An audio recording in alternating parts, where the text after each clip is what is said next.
Welcome to another episode of Gray and I Slay, where we talk about aging, and we know that aging does not mean fading. We represent ourselves boldly, confidently, and unapologetically, no matter what the beauty industry says. We are beautiful inside and out. So don't go around thinking that because we're aging, that it's over for you, because it's not. It is just getting started.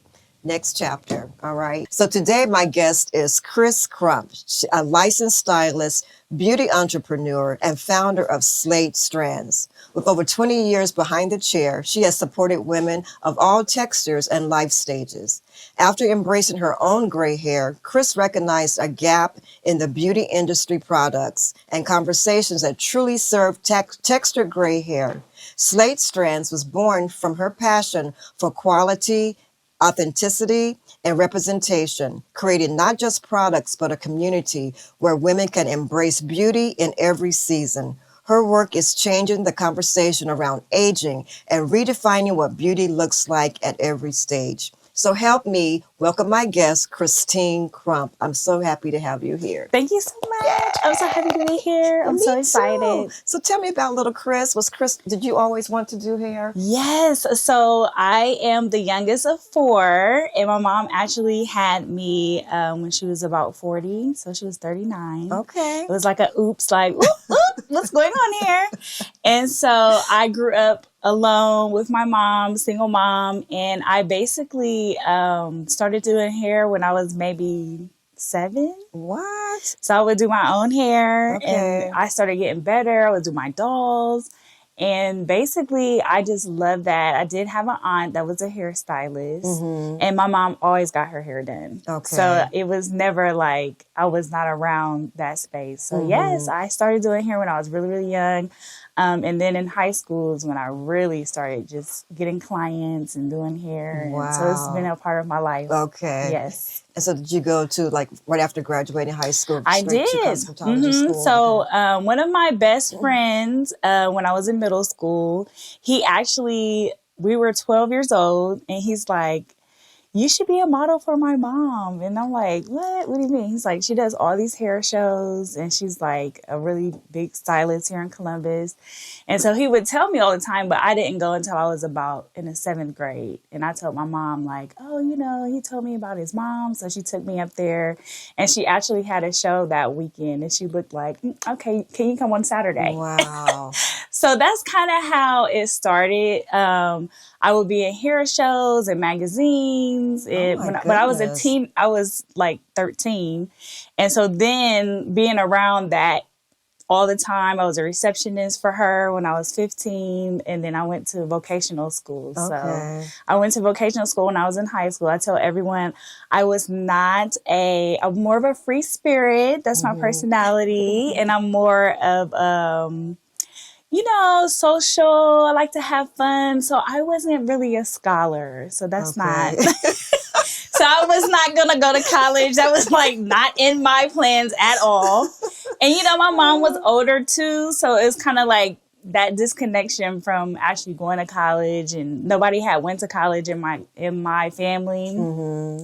And so for me, when I went to high school, I actually seen a girl that went to vocational school, and I told my mom when I was in the 10th grade, like, Mom, I think I could go to vocational school while I'm in high school, so then I can graduate with my license. And she's like, oh, absolutely. I had been doing hair like homecomings, proms. My mom was she was probably so mad. Like, what is going on here? Because I remember I have so many core memories of just having my mom's house full of my friends and getting them ready for prom, homecoming, whatever. Yes. Yeah. So that was my life growing up. But I loved it. I mean, it was amazing. I had an amazing childhood. That's awesome. So your siblings, are they here? Yeah. So all of my siblings, they are everywhere. But my older sister, she lives in Dallas, and I have another sister that's here, and my brother. But then I had 8 nieces. So I was doing their hair. Yeah. We have a lot of women in our family. So that was just... That was you. That was your, like my niece. Well, Elaine. I know. Oh, yes. Bring your stuff. Bring your shears. Yes. Bring. Let me get a haircut. Can I get a haircut? Yes. Then she got to the point, it's like, no. I know. She wanted to enjoy herself, I know, too. because you'll end up working the whole time. the whole time, exactly. So you had to, sometimes you got to Yes. say no. Just not do it. She would never say no to her grandmother. Exactly. But everybody else is like, no, I want to hang out. Yeah, I want to hang out and have fun, too. You guys are out having a picnic. Right. I'm doing hair. Exactly. No. That's so funny. That is hilarious. So tell me about your gray hair journey. Yeah. So for me, my father, when I see my father, he had gray hair. So when I was born, he was 40. So he had full gray. Full gray. And so I knew it was genetic. I knew that it was something that I would probably have, but it was just like whatever. And I think I started going gray like around, I would say like 23. Wow. Just like a little bit. Just a little, you started seeing Yes. it. Okay. And so, of course, at 23, I'm not going to let my hair go gray. So I would just color my hair. And then I remember like around 34, and it was so almost 10 years ago, it was getting more gray. And then I had my daughter when I was 37, and that was during the pandemic. And I think that really was the first step because I was not working. I was at home mom, so I wasn't doing a lot.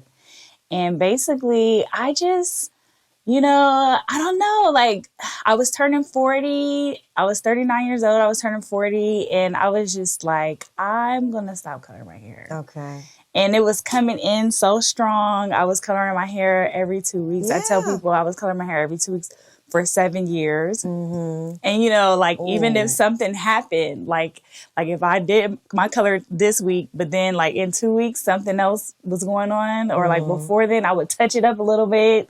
Cause I'm a hairstylist. So I was just, oh gosh, it had a chokehold on me. Oh my God. And I was buying. You were not getting relaxers though. So I was not. Yeah. So I was just coloring my hair. Chemical. Yep. Yeah. I was coloring my hair jet black. Ooh. I loved this jet black because growing up, my hair was black. It was long. I had so much association ever since I was a little kid with just having long black hair, so that was like just something that I identified with beauty, this long black hair. And so that was like my first time when I saw myself kind of coming to a crossroad of learning, you are aging. This is something that is natural. Your dad had even more gray. My dad's hair was even more gray than mine is now when he was 40. So it's kind of like, that was the first time I kind of felt like, oh, wow, like this is going to change my appearance. Yeah. So did you have like fears of?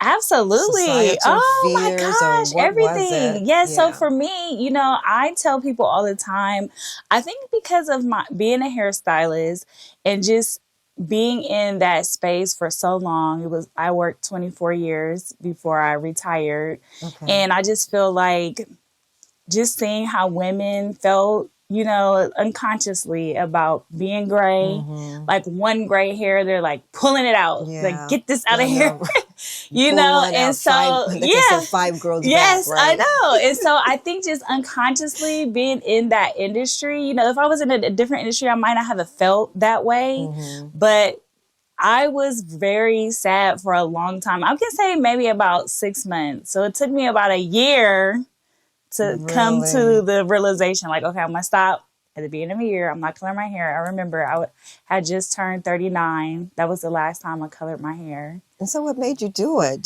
I think I was just tired. And it's just like, I wasn't really working. It kind of felt like a good time for me.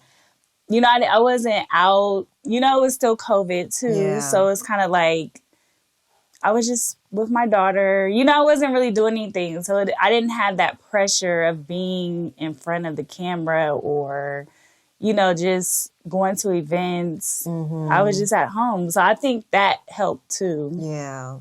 And I knew what I was going to do. I was just like, okay, I'm going to wait 6 months. I'm going to let it grow out. I'm going to cut all this dark off because if I see this dark hair that's colored on the ends, that's going to make me color it. Yeah.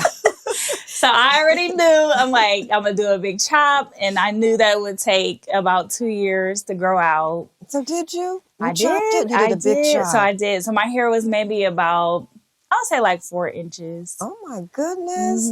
All that long hair. I know, and you went it was to a so big long. chop. I was just like, I did it myself. So was it like an ombre kind of look? So like at first it was. So it was like about 4 inches of new growth of white, like how it is. And then it was black. But it was just like a straight so line you can see of black. that they call the demarcation. Mm-hmm. Wow. And so I just did like 2 big chops. I chopped one to like a bob, and then I waited 2 months, and then I just chopped off the rest. Oh my gosh. I did. And so that was really my journey. I just let it grow. And, you know, how Slate was born was I was looking for extensions, because I was like, okay, well, maybe if I could wear my hair like I used to wear it, but just have extensions, that'll be fine. Mm-hmm. And literally it took me, I told people, like 6 months to find hair quality extensions. I was looking for extensions that matched my hair tone. Okay. So the front is a little bit lighter than the back. So I had to find like a darker salt and pepper and then more salt in the front. Mm-hmm. And this was about 3.5 years ago. And it was so hard. Wow. And so when I was thinking about it, I said, you know, in my mind, I'm like, man, you know, this is so hard for a hairstylist because I know what I'm looking for. Like, I can imagine a person who's not a hairstylist or not into hair, you know, how lost they would feel in that journey and trying to find their way because they don't want to color their hair anymore. And, you know, I tell people all the time, like, I had the benefit, I didn't have to pay, you know, to get my hair done, but just imagining people, you know, spending the money, spending the time, spending the energy, and then not having that resource. So that's kind of where it started. And then it evolved into what it is now. Yes. Wow. It's crazy. And I wasn't working, you know, and I always tell everyone, it's so funny, like my husband, he's a business owner as well. And I always tell people, you know, when I had my daughter, I was just like, I'm about to be at home. This is the soft life era, baby. I'm going to be working out, going to lunch with my friends. And I was telling my husband, because we only going to have one daughter. So I'm like, we only having one kid because I'm about to be at home with all these kids. You know, I'm just like doing all that. And I'm telling him, like, you have the heavy lift and go ahead. It's your turn. And literally within like 2.5 years, I started getting that bug again. So I was at home maybe for like 3.5 years. So when she went to school, she was 3. And then, you know, all of my friends, because of my age, they were at work. Yeah. So no one's going to lunch.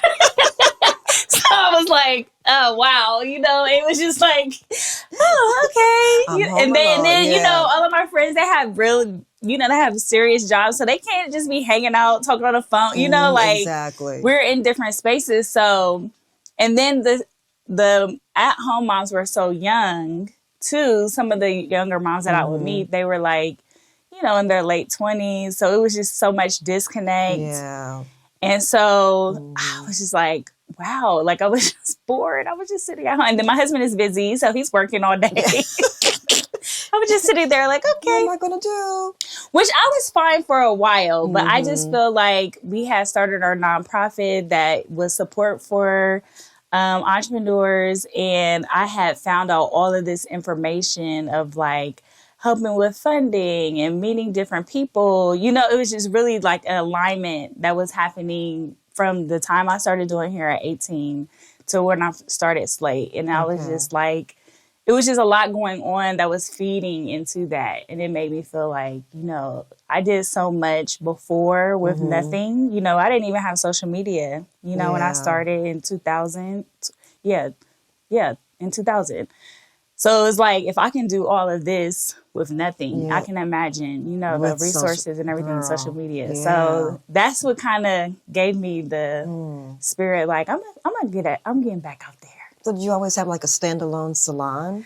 Yeah. So I had, so I started out, I had a really nice journey. Like I started out in a corporate salon when I was 18.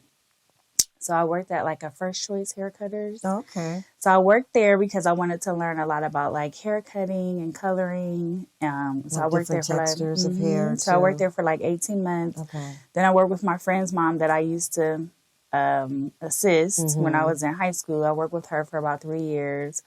And then I moved to another salon, and actually Salon Loft at that time. It was probably about 2005. Okay. It had just started. Okay. And my nail tech, she was there. She was like one of the first people, and I was getting my nails done every 2 weeks, and she's just like, Chris, you should do a loft. Like you could do it. You know, you could just go on your own, and you just make your own hours. You know, but it was a new concept at the time, at that time, so it was just like. Yeah. I didn't even get it. I'm like, I don't understand. And she's like, no, you would love it. Like, it's very independent. I think you should try it. And basically, I started working at the Salon Loft in off East Main. Okay. So I worked there for like 6 years. And then I moved down to the Short North. And so I've actually been in the Short North for 17 years. Oh, wow. So, yeah. So I was there. I had in 2009, I opened the first Black-owned brick and mortar in the Short North. Girl. So it was like a full service. So I had nail tech, skincare, hair. It was so amazing. I loved it. Was, yeah. So I was there for 6 years, and then I downsized to the smaller salon, and I've been there for 12. Okay. So the salon that I have now, and I've always had it. It's small. It's a studio. I have three women that worked there with me, but they were there when I stopped working. Okay. So I love it. I mean, I tell my husband all the time, you know, the short North has changed since 2009, of course. It's almost been 20 years, but I still love it the same with the parking and everything. Yeah. Every time I go down there, restaurants I know. and everything. I just love the Short North so much. So we're there. We've been there. It's a small salon, but I love it. You know, it's kind of just like a staple at this point. You know, that's where I've been. Okay. So when did you switch to just servicing? Do you just service gray hair women? No. So basically now I'm working part-time. So I do a concierge service now. So basically any of my clients that maybe are more public figures, they can come or I can come to them, kind of like a bridal service. Okay. And I'll do their hair. Sometimes I'll do their makeup. And then if they have something going on, like more important. So I don't really take every week or every 2 weeks appointments because it just helps my schedule, you know, not end up being so booked.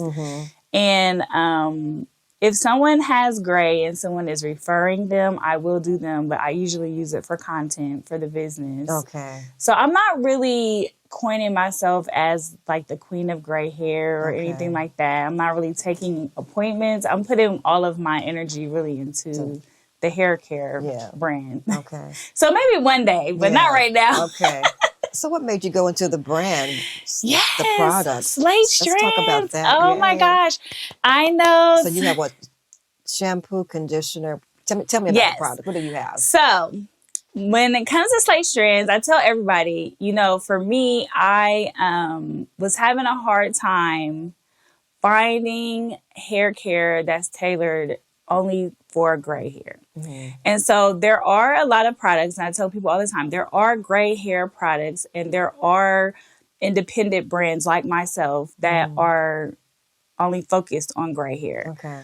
But, you know, as a hairstylist, we're kind of taught to use like a full line, you know, like to get the optimum results. So you want to use the full line from beginning to end. So, I mean, shampoo all the way to styling, all the way to finishing. And so when I was looking for salon quality hair care, I definitely could find something, you know, that would help my hair and that would make it not feel dry, make it not feel so brittle, you know, help with the discoloration.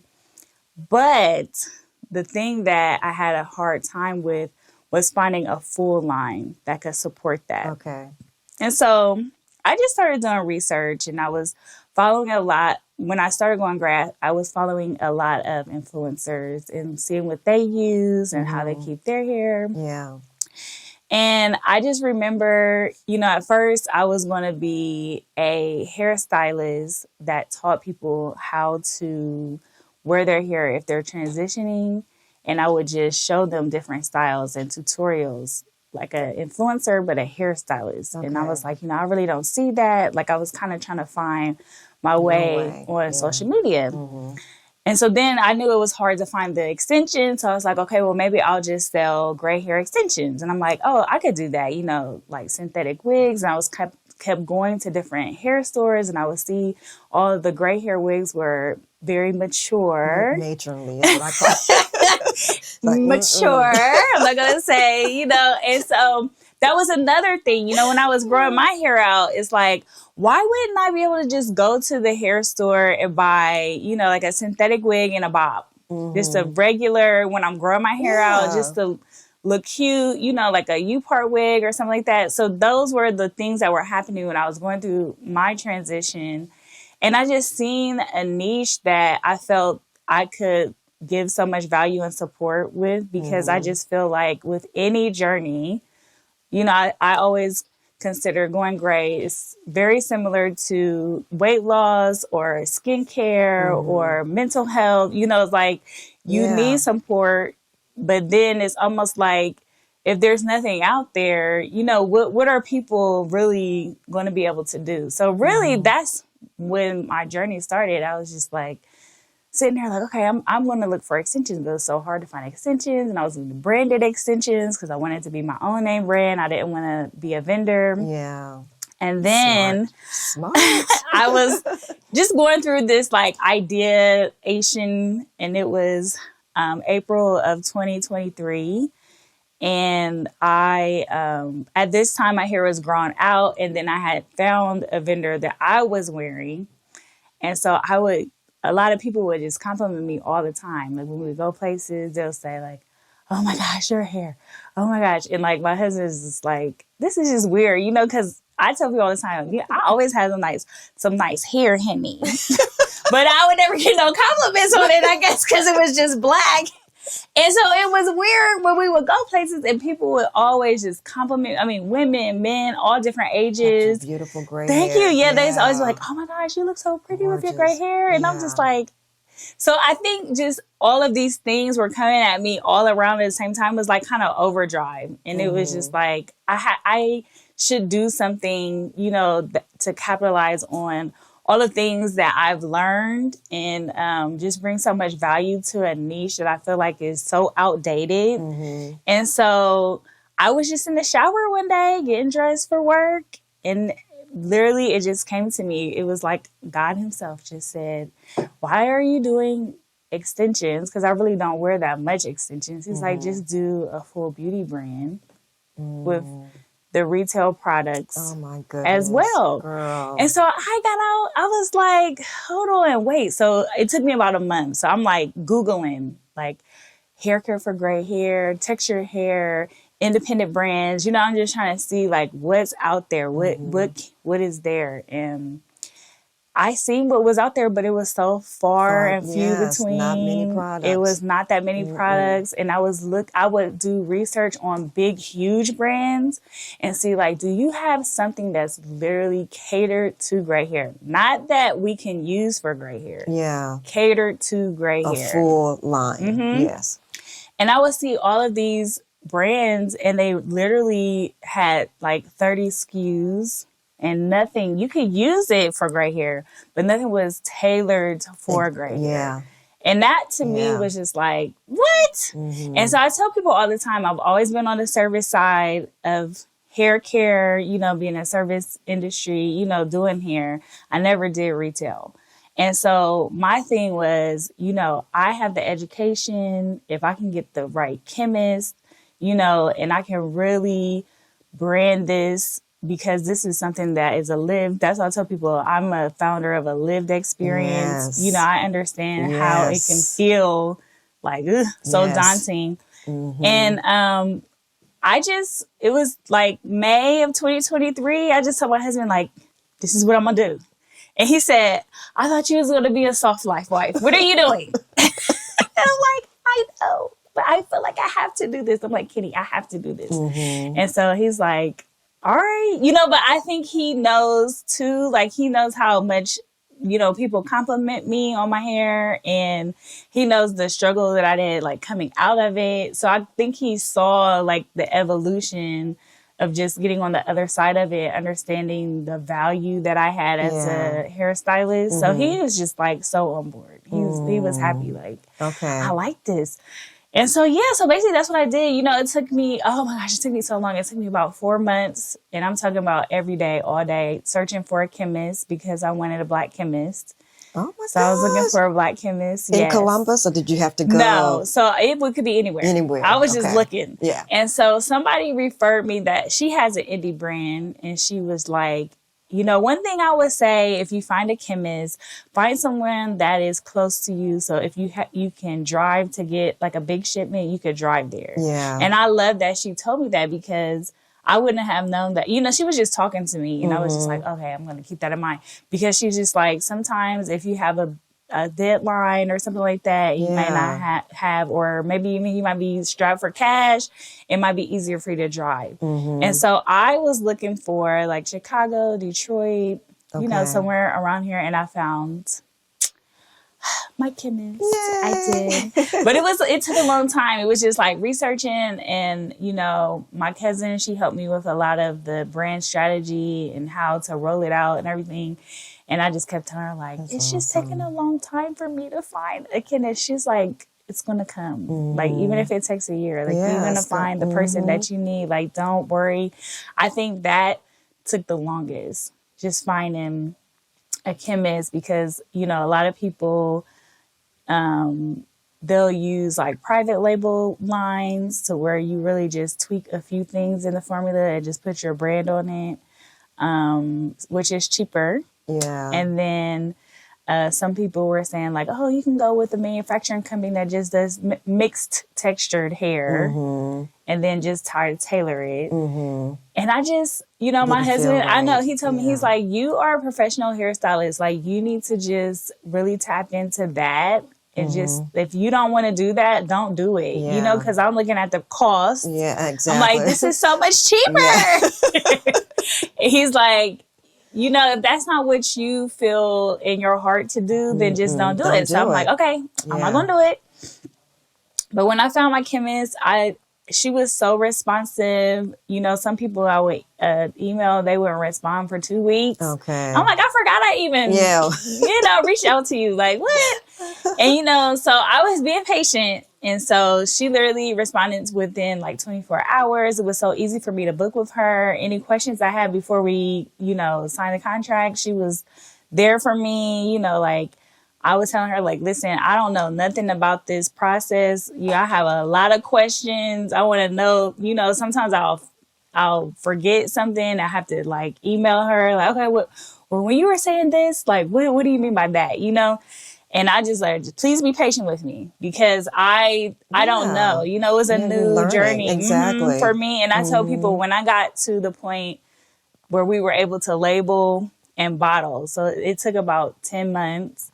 And when I got I had the products in my hand, I literally told somebody like, for me, I felt like this was almost like my freshman year of like retail school. That's so, because I learned so much. So did you have to go like, or did you take people with you that could test the product out? Do you have to go there to where she was? No. So basically what I did, I just told her what I needed, what I was looking for. I said, I need something for strengthening, because sometimes gray hair is very weak because it's missing that layer in the hair cuticle. I told her we need moisture retention. So sometimes I feel like with gray hair, well, I know with my hair, like it will do good when I shampoo it and like for 3 days, but then by day 5, it's just dry. So I'm like, I need something that's going to have that moisture retention. So the more that they use it, they don't have to have that drop off. The white, keep the silver white, it's a discoloration. And I told her I did not want anything purple, because I am like, I was going to talk user, to you about that. I know, user error. I'm like, I don't want nothing purple. So she was able to find like a new modern, and that,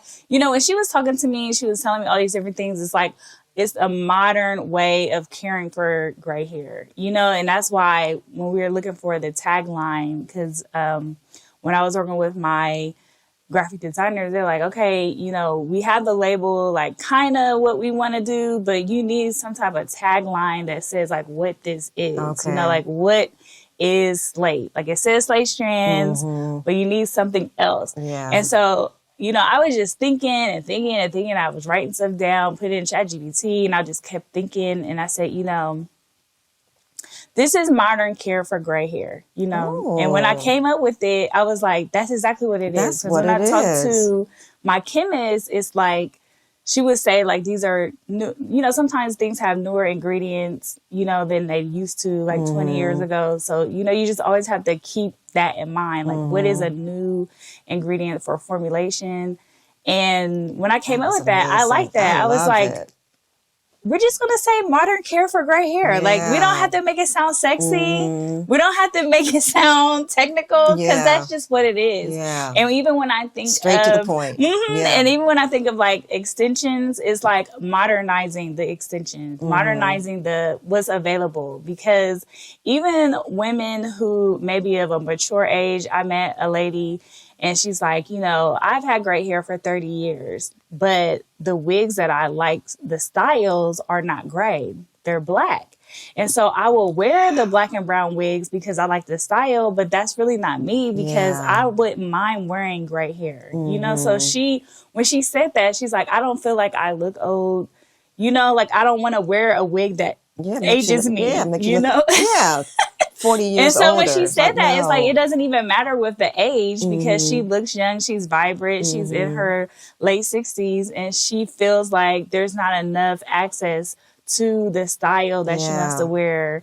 And even with my extensions, that's what I would do. You know, with synthetic wigs, human wigs is just a modern gray wear. Okay, you know? so you have the extensions, the wigs. So I don't have extensions now. Okay. I just have products. Just the products now. Okay. Yep. So the goal for me is to have for Slate, I want to have a full encompassing line, so unisex for like men's grooming, and basically all textures of hair, so finer textures, locks care, protective styling, because that's another thing too, like with wearing braids, I was thinking to myself, you know, braiders, they may have some type of braid gels that they like to use or certain things, but if it has artificial dyes in it, your styling products is what stays on your hair. You don't have to, you're not rinsing it off, right? So if it's like yellow or brown and it's on the hair and it's going to be on there for 2 months, you know, that's not really going to help the gray hair, you know? So for me,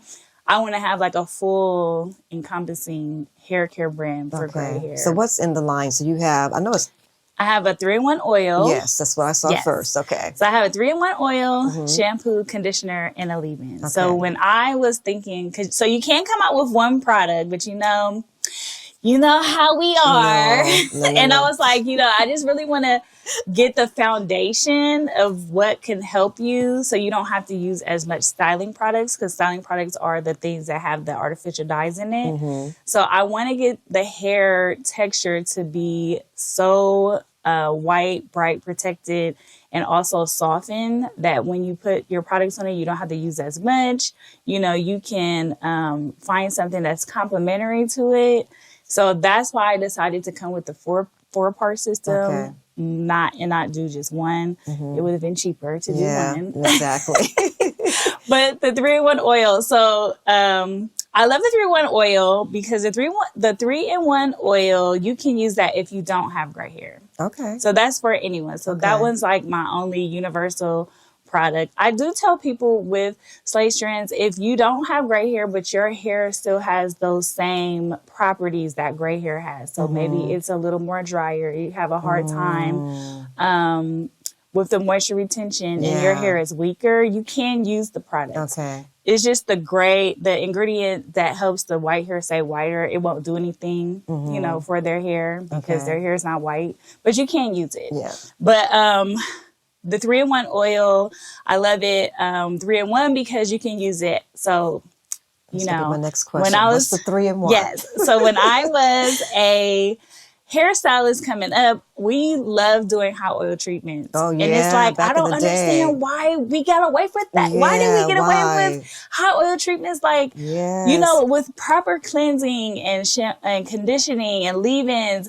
that oil can help nourish the hair so much. And I think that my experience with doing natural hair before I started Slate was I wanted the hair to be naturally shiny without anything. Yes. So like whatever I put on the hair, shampoo, conditioner, even if someone just get shampoo and conditioner, I want to see their hair and actually see a reflection of shine. So that's what I'm looking for with Slate. I want the white hair to literally reflect from the inside out. And that's what I told my chemist. Like I wanted to be like very deep penetrating. Like that was very important for me. Penetrate all the way into the hair strand to really fortify it. So then when you blow dry it, literally put a light oil on it and it's going to shine.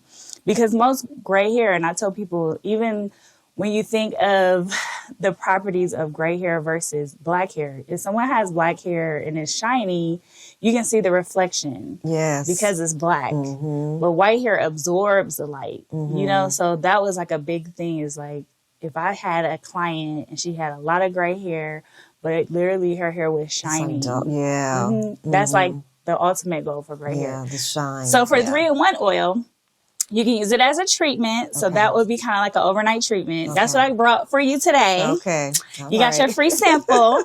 And so the 3-in-1 oil, you can put that on a day or two before you wash your hair. Ooh, and basically it'll just penetrate into the hair strand. It's going to fortify it. Whatever your hair is going to absorb, it'll absorb. And then when you shampoo it out, it's kind of like doing a deep conditioner or hot oil treatment before you shampoo your hair. So I like that because if my hair is dirty, like this is probably like day 5 for me. So I would just put it all in my scalp. You know, if you have areas that is a little bit weaker, like the neck or your edges, you can put that in there. Okay. Just let it sit for a day or two. I'll put my hair in a bun. Okay. You know, wear a hat. And then I'll just shampoo my hair. Yeah. So Sunday is my shampoo Yes. day. So I can do that today. Oh, yes. Absolutely. Leave You will love in it. overnight. Okay. And you can literally feel like when you put it on, it's light, it's very lightweight, but you can literally feel it penetrating into the hair strand. So it's not going to be wet. You know, you don't want it to be too wet. You're going to feel it absorb after a day. It's going to feel so soft. Okay. And then when you shampoo it out, it'll feel so good. So you can use it as a treatment. You can use it as for protective styling just in your scalp. So if somebody wears like twist out and stuff like that, they can just wear it for scalp care. It's going to help soothe the hair. It's going to help soothe the scalp and just give it like a natural shine. And then you can use it as a finishing. So if you like got done with your hair, you just want to put a little bit on there and it'll just seal everything in. So the 3-in-1, the shampoo, I love. It's super lathering, so that's a big thing for me. Yeah, so me when we were too. doing the shampoo, you know, I'm like, I need lather. I want a lot of lather. So it's very, very super lathering. And also I wanted to, you know, strip all the dirt off, but not of the natural oil. Okay. So it's not going to be drying, because sometimes I like using cleansing shampoos, but sometimes I feel like for gray hair, it's a little too strong if you use it all the time. So I want something that people can use once a week, once every 2 weeks. They're not going to feel like it's drying their hair out. I just want to be I tell people a lot of times, like, just be very gentle. I kind of feel like you have to be a little bit gentler with gray hair. You know, don't be too aggressive. Yeah, exactly. So, you know, I tell people before when I had first went natural, when I first went gray, I was flat iron my hair like how I was before. So I would use like 450 degrees. Ooh. Yes. And I was burning my hair. Now, It was getting brown. does heat make the hair turn yellow? So Is that a myth? No, it's not a myth. Okay. It's like straw. Okay. So if your hair strand is naturally dry because it's gray, so if you have gray hair and the gray strands are naturally dry and your flat iron and your blow dryer is too hot, it's singeing. So that's why you get the yellow. But sometimes there's your irons may be dirty. So if you don't clean your irons with products that has tint in them, you know, so it's like I have a different flat iron that I use on my gray hair clients and I use on my regular clients. Okay. And the ones that I use for my gray hair clients, you know, like it doesn't have anything on them, you know, because I don't want it to stain them. But Yeah, you can fry it. So my Yeah. hair was getting brown. Okay. Because I was using, but I didn't know for like 2 or 3 months. I'm like, why is my hair looking like that? I'm like, oh my gosh, you're using too much heat. So now I don't use, like I use very light heat, but that's another thing, like gentle. You know, you have to be very, very gentle with your hair. And So when it was brown, how did you get it back to being well, bright you know, and white sometimes like I've Really? done it 2 times. I've Okay. done it 2 times. Uh-oh. So for me, I just trim it off gradually. Okay. But there are certain things that you should go, which I do want to start doing education for cosmetologists. So there are different things that you can do to bring out the yellowing. Okay. But sometimes if it's bad, you just need to trim it off because it's like Yeah. heat damage, basically. Okay. And since your hair is white, you can see it more. So since we're talking about that, so Yes. the purple shampoo and the Yes. purple So conditioner. to the shampoo, yes. Yeah. So I always thought this was my fake hairstylist chemist brain. I'm like, why? I know the purple is to dilute the yellow, but I've seen a lot of people, it's like neutralize the yellow. So the yellow and the purple, it will neutralize it to make it white. Okay. But I've seen, you know, women with a purple cast. Yes. Because sometimes that purple shampoo is very strong. You know, the dye is very pigmented, which is fine. But if you use it every 2 weeks or user error, because sometimes I'll put the purple shampoo on my hair, like when it's looking yellow, I'll put it on there when it's dry. And if you do that a lot, you know, it's going to tint that white hair. Oh, okay. So for me, I didn't understand why there wasn't more gray hair shampoos that were charcoal or gray. Okay. But I guess you wouldn't be, more. I know, but I guess you wouldn't really be neutralizing the yellow. And so now even when you look into brands, I see a lot of purple shampoos that are even marketing more to blonde. Yes, I see that too. It's on the bottle. Yeah, they don't never really say gray. It. No, but they advertise it to use on gray hair. Yes, like gray you and silver can hair. use it on. Yes. Yeah, and so Yeah. my thing is like, you know, they're even getting away from even saying, you know, like gray hair to help gray hair. You know, it's just like sometimes I feel like it's just you're too old. You don't need that. Yeah. We don't even care. You know, it's like they're just throwing the people away. This section of people, if you have gray hair, you're invisible. whatever. Yes. You know, go somewhere and sit down. I know. And so that was my mind. Like, why don't we have more of a charcoal or something like that? But she actually found an ingredient that actually fortifies the hair and keeps it whiter and brighter. But then it also protects the hairs from heat if you are a heat styling person. So for me, when it comes to education, which I hope this year I'm able to start with more workshops for consumers and hairstylists, I want to teach on the hairstylist way. Like, listen, if you have a client that's coloring her hair every 2 weeks, I know that's a certain amount of money, but in the long run, it's not healthy for the hair. So let's teach them how they can grow their hair out. I'll give you support, you know, of course, with Slay Strands, but also teach them how to do their hair to where you're not frying it. Yeah. You know, and then if their hair is yellow or you have some yellowing, because some people you can use very little heat and their hair naturally is yellow, you know, because it's sensitive to the heat. So it's like you have to have things, and there are things that we can do as hairstylists that are treatments that can help the hair stay whiter. Okay. So you can get it out. I mean, it just takes time. You know, it's not something that you can do like one time. So it takes me maybe about 3 times. I know the girl who used to do my hair, she, when I started embracing my gray, she was like, okay, so we're not going to use a purple shampoo. Yes. Because she says drying. It is. But I want you to use a purple conditioner. Oh, yeah. I probably use it maybe That's twice. fine. 'Cause Yeah, I'm like, you don't have to do it I'm that looking much. on my shower floor and I'm like, look at all this. Listen, I know. purple It's on my stained. floor. Yes. So I was like, no.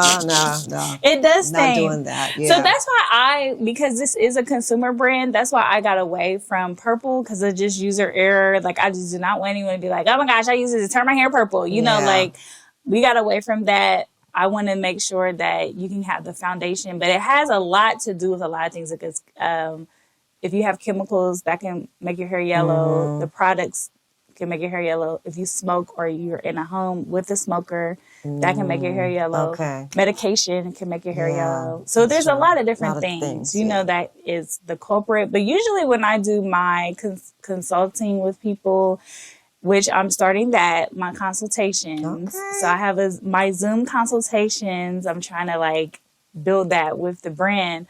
When I talk to people, I literally talk to them and just ask them questions. And usually I can figure out like what is causing.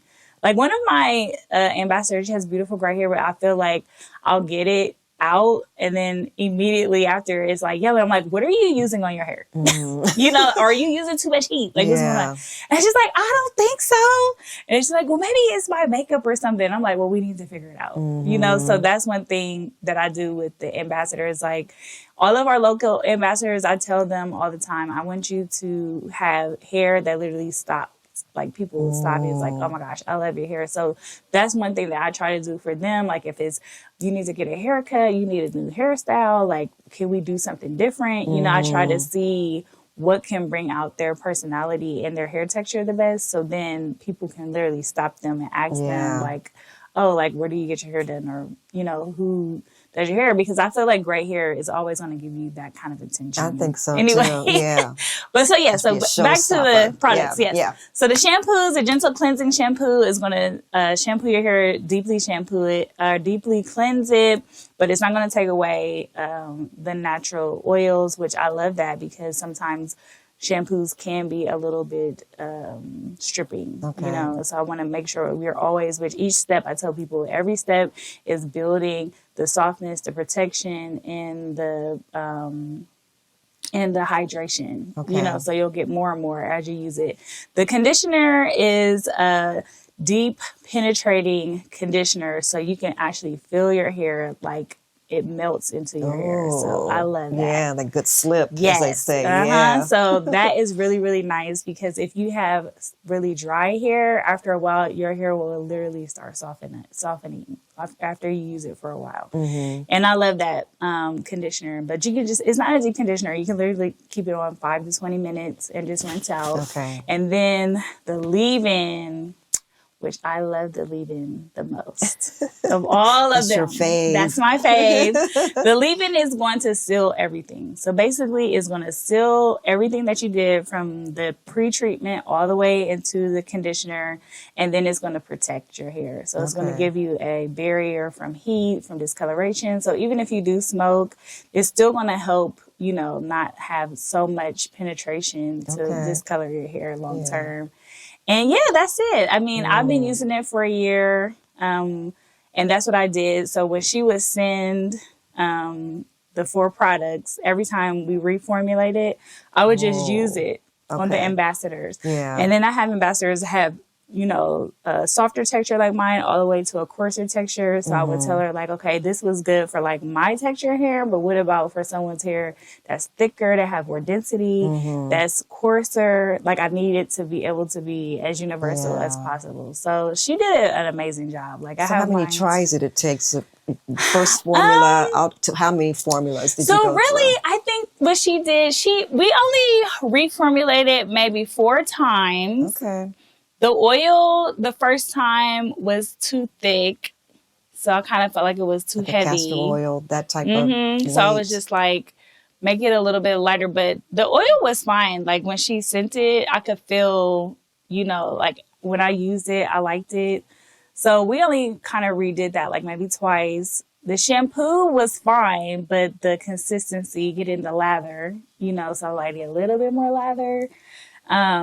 But that was fine as well. We changed a few things when it came to the color of the shampoo. And then the conditioner was fine. We didn't really have to do too much. Yeah, I don't really remember us doing too much with fixing that. And then the leave-in. Actually, she sent the leave-in in January, and I was like, it's perfect. I was like, oh my gosh, I love it. Because I gave her references of like, I like this type of thickness, but I want it to feel like this when it dry. You know, like from being a hairstylist, I kind of knew products that I liked, but I wanted it to be formulated for gray hair. And she specializes in skincare or black skincare and texture hair. So she was confident about. Yeah. And she was receptive. That's like, good. okay, no, I think I'm fine. So I was like, okay. And look at you, an do expert it. now, working with the chemist. I know. She was, I mean, I told her between her and my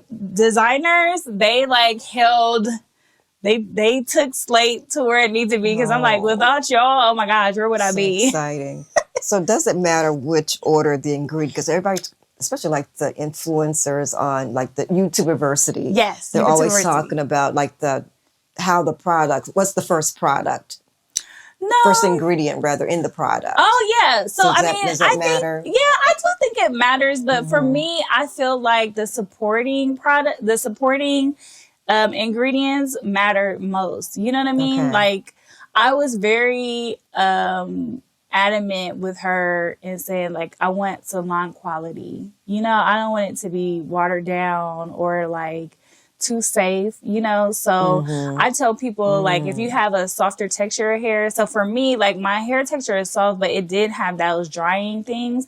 But really after, I would say maybe 6 months of using the oil as a treatment, I don't have to use it like that anymore, you know, because I don't want my hair to look heavy. So now I just use it as a finishing oil, you know? So it's kind of like, I have some ambassadors, they have soft gray hair. So they don't really need to use the oil as much. You know, they can use it when they have like protective styling. They can use it as a finishing oil, but they don't really need to use it as a treatment because their hair is so soft and fine already. Yeah. So to me, I just feel like, yeah, it does matter. But at the same time, if the ingredients and the formulation of the product is strong, you know, I think that is going to really kind of speak for itself. People want to see results. I know, I want to see results.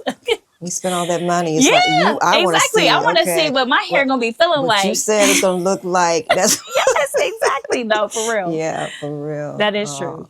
Okay, so what about somebody who may be on the fence? Yes. About turning gray. Being gray. Yes, and it's like, you know, So, I try to talk to people, and it's like, I'm still not convinced. Yes. So, yeah. So to me, I really think it has to do with representation. So I feel like if you see enough people that look like you, it gives you the confidence.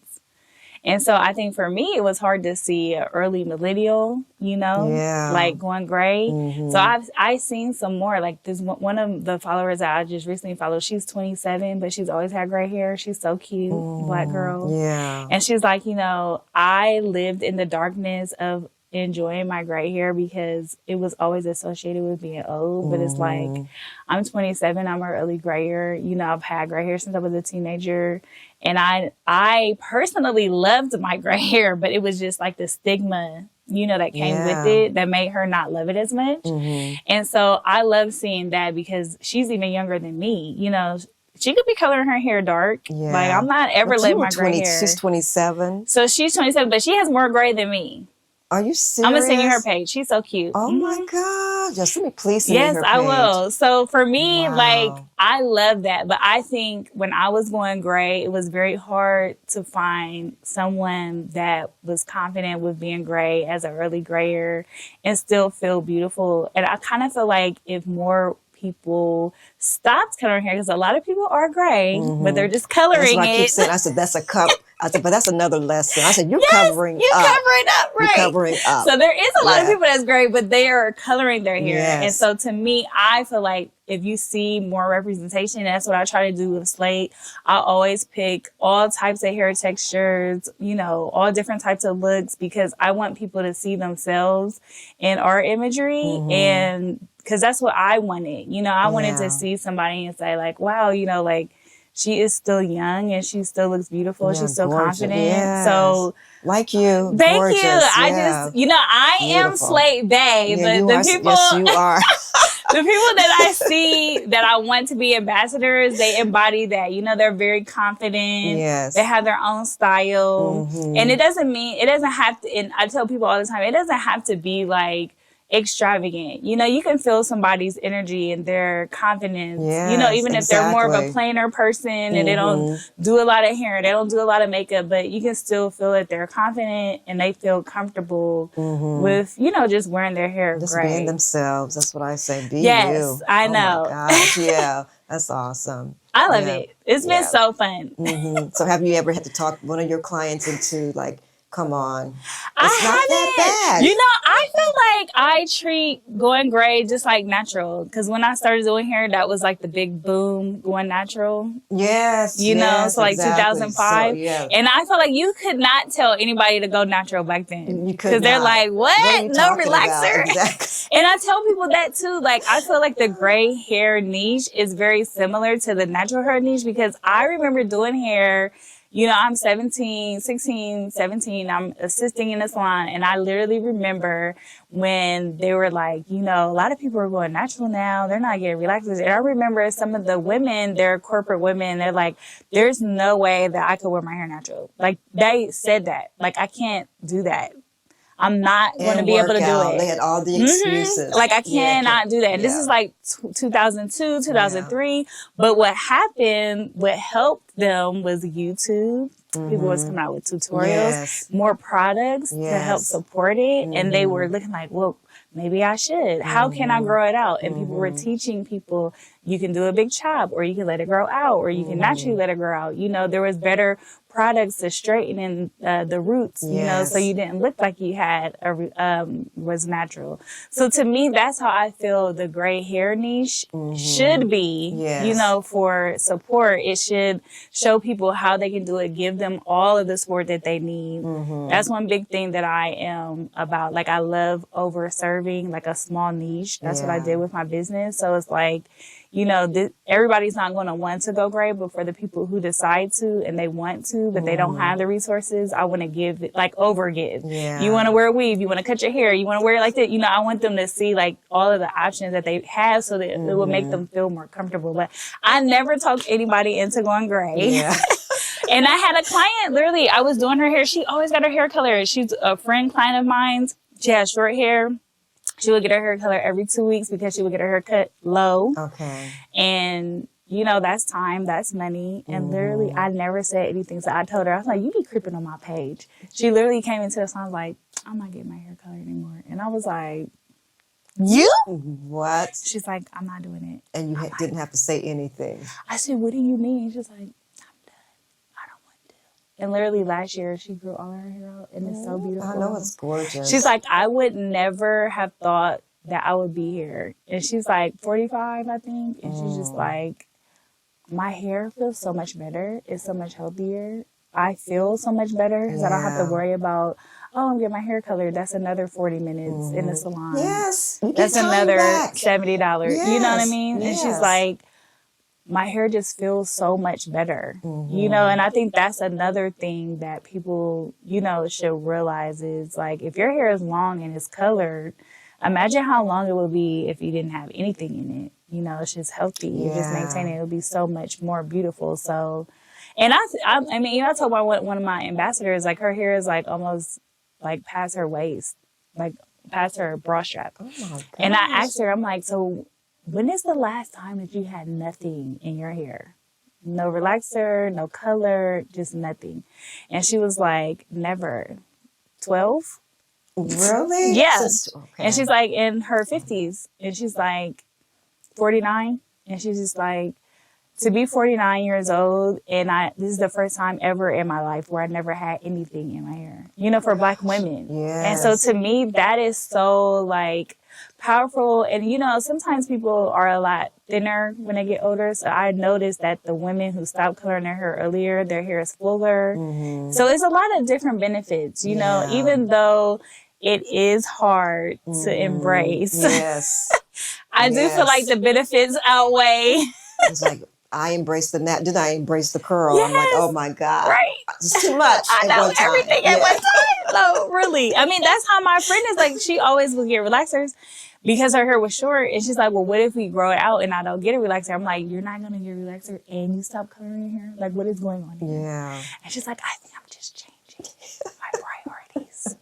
But her hair is literally so beautiful. Like, do you even need that? You know, so I love being a part of that growth, to show women that you can find a style for your texture that complements you, complements your lifestyle, and complements the gray, you know, to make you feel comfortable and confident. So I'm happy about it. Yeah, that's awesome. Awesome. So, okay, so I know that you're all things beauty Yes, I am. and fashion. I am.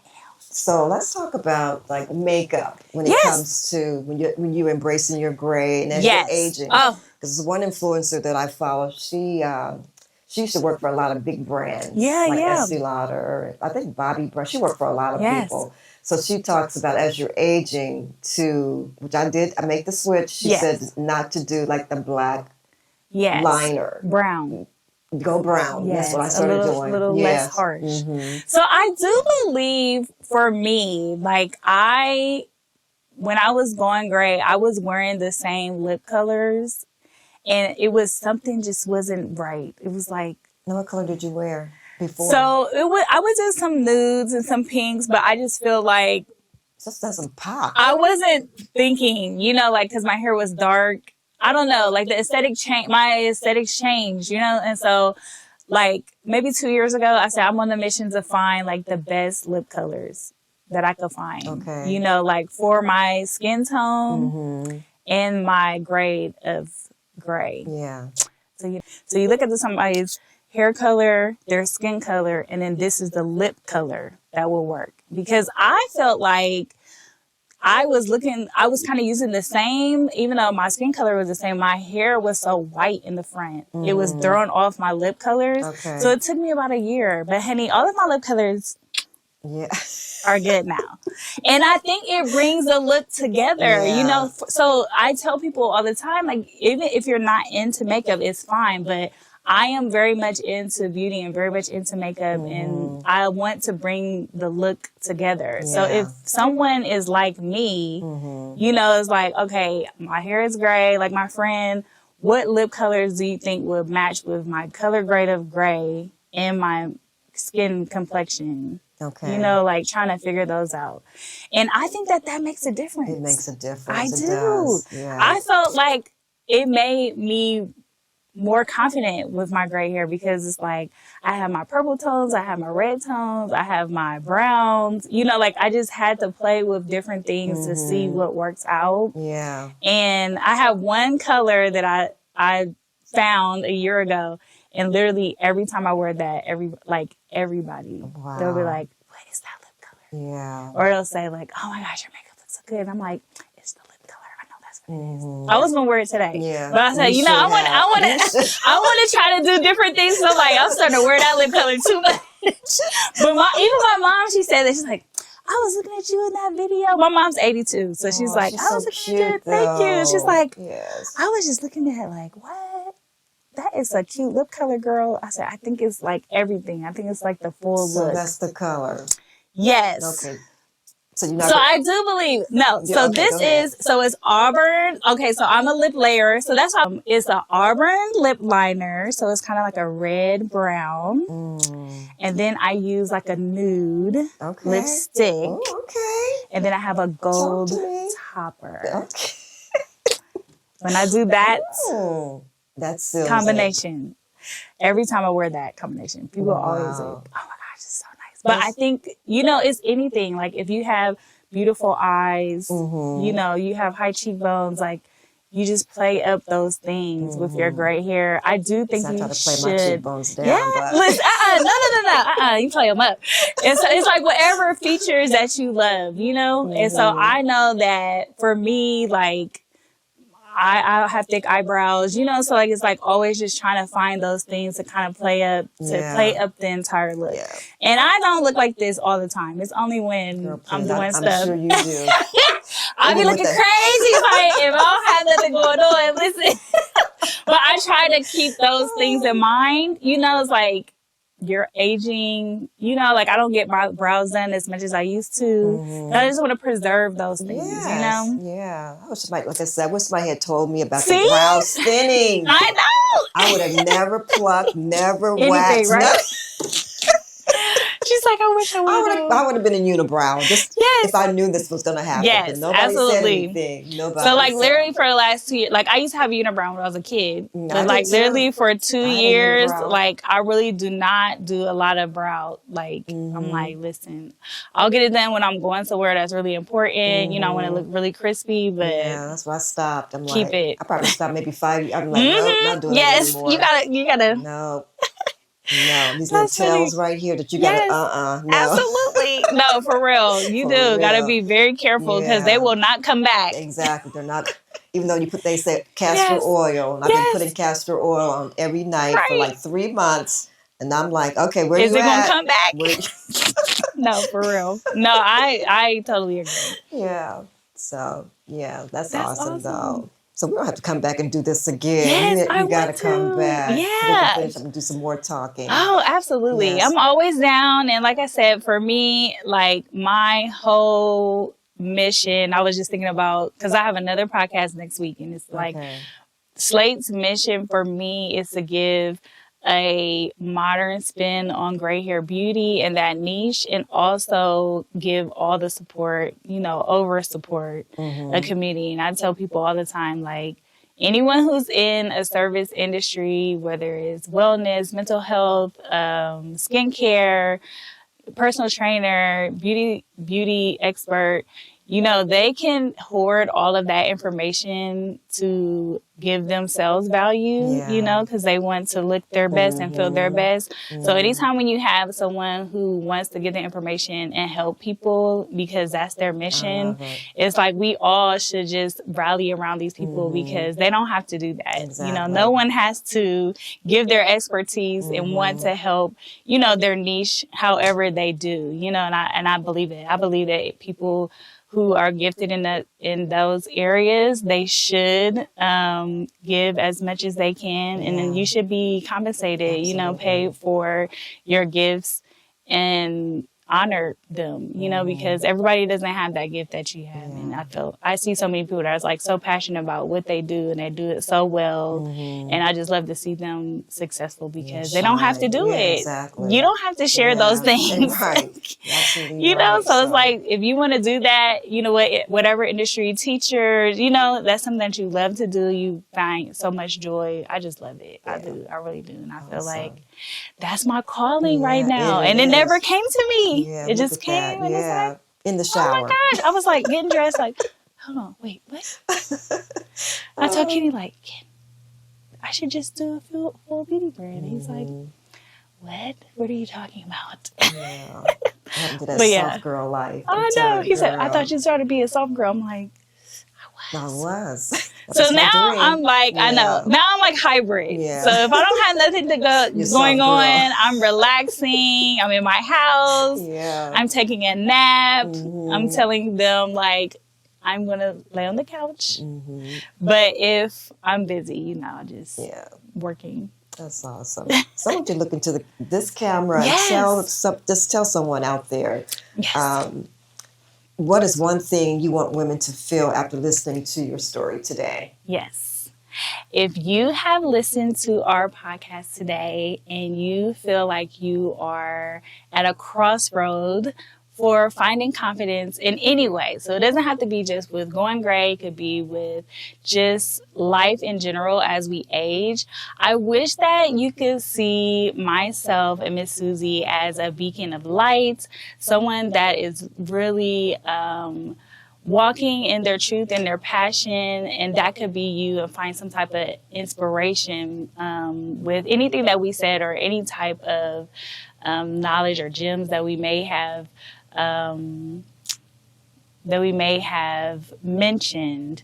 I wish that you can just find your best self as we age, because that's something that I feel like women have so much more, what can I say? They have so much more pressure, at every age. You have so much pressure to be thinner. You have so much pressure to be smarter. You have so much pressure to feel confident, so aging to me, it kind of came when I was turning 40. My hair is gray. I was a new mom.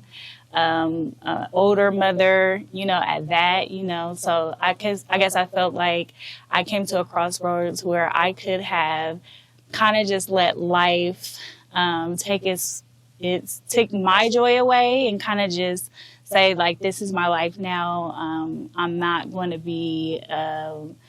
possess, I cannot possess the same beauty and tenacity that I did before becoming a mother and before coming gray, before being over 40. Yeah.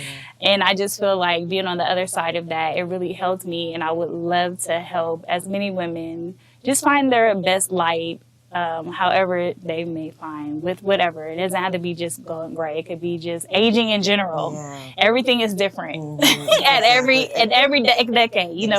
We're worrying about this at 40, and then by you turn 50, you're gonna be learning something else that you have to combat. It's just the way of being a woman. It's always something. The truth. Always something. So yes, I just hope someone finds their light and they feel that, we are real people that are here to help everyone. So I hope they can.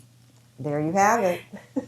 My guest, my beautiful guest, inside and out, Chris Crump.